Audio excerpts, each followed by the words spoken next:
ہم نے اس وقت بھی کہا تھا کہ ہمارے ساتھ بیٹھیں اور یہ تفصیلات ہم سے شیئر کریں آپ کہ آپ کن ٹرمز اینڈ کنڈیشنز پر اسٹیل مل کی نجکاری یا کوئی اور جو بھی آپ کے ذہن میں تجویز ہے وہ کرنے جا رہے ہیں. جن شرائط پر آپ کسی کو اسٹیل مل دینا چاہتے ہیں وہ ہم سے شیئر کریں, اور اگر یہ مل آپ سے نہیں چلتی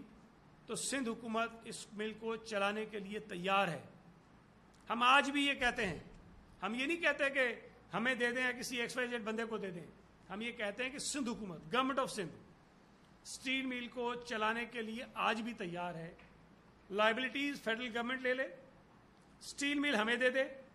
ہم چلانے کے لیے تیار ہیں, ہم اس پر بات کرنے کو تیار ہیں, ہم سے بیٹھ کے بات کی جائے. اور یہ بات میں سمجھتا ہوں اس لیے بہتر ہے کہ بجائے یہ کسی اپنے اے ٹی ایم کو یہ دیں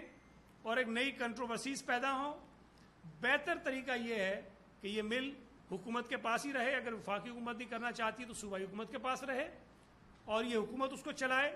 اور ہم اس بات کی ضمانت دیں گے کہ ہم اسٹیل مل سے کسی ایک بھی ملازم کو نکلنے نہیں دیں گے.